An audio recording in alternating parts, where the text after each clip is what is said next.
कुरु के वंशज कौरव हुए और महाराज पांडु के पुत्रों को पांडव कहा जाता था। निश्चित रूप से पांडव भी कौरव ही थे। जिस समय आदि अनादि भगवान श्री कृष्ण ने इस पृथ्वी को छोड़ दिया, तत्क्षण कलयुग ने अपने पांव पसार दिए।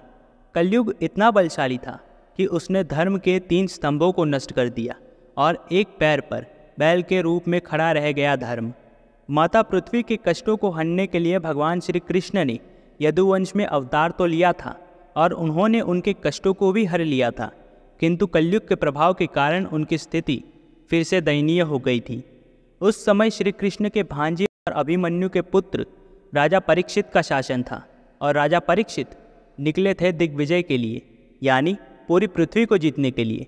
दसों दिशाओं को जीतकर राजा परीक्षित जब पूर्व की ओर बहने वाली सरस्वती नदी के तट पर पहुँचे, वहाँ उन्होंने कलि पुरुष को राजा का वेश धारण करके एक गाय और बैल को मारते हुए देखा।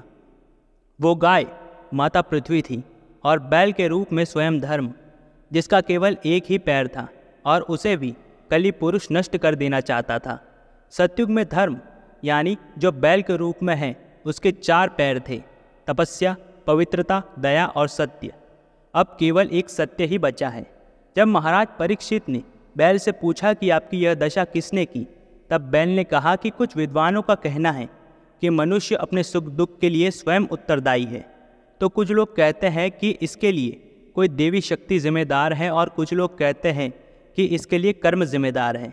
तो कुछ अन्य लोग प्रकृति को इसका कारण मानते हैं। अब आप स्वयं ही निर्णय करें कि मेरी इस दशा का कौन उत्तरदायी है। बैल की इस बात को सुनकर राजा परीक्षित समझ गए कि ये तो स्वयं धर्म है। राजा परीक्षित ने तुरंत अपनी तलवार कलि पुरुष के आगे कर दी। भय के मारे कलि पुरुष अपने मूल स्वरूप में आ गया और प्रार्थना करने लगा। तब शरणागत धर्म का पालन करते हुए राजा परीक्षित ने कहा कि मैं तुम्हें मारूंगा नहीं, पर अब तुम यहाँ भी नहीं रह सकते। अगर कलि पुरुष यहाँ नहीं रह सकता तो उसे पृथ्वी से बाहर जाना पड़ता, क्योंकि दिग्विजय में राजा परीक्षित ने लगभग समस्त पृथ्वी को ही जीत लिया था। पर अंत में याचना करने पर और फिर अधिक याचना करने पर राजा परीक्षित ने कलि को 5 स्थान रहने के लिए दिए। वो 5 स्थान थे: जुआ, शराब, वैश्यावृत्ति, पशुवध और स्वर्ण। इसके बाद राजा परीक्षित ने धर्म के सभी पैरों को ठीक किया और फिर पृथ्वी की स्थिति भी काफ़ी सुधर गई। इससे क्या सीख मिलती है जानते हैं?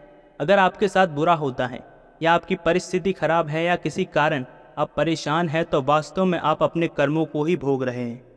कर्मों से यदि कोई बचा सकता है तो वो केवल स्वयं प्रभु ही है या उनका नाम ही है। तो जितना जप सको जप लो। जय राम जी की।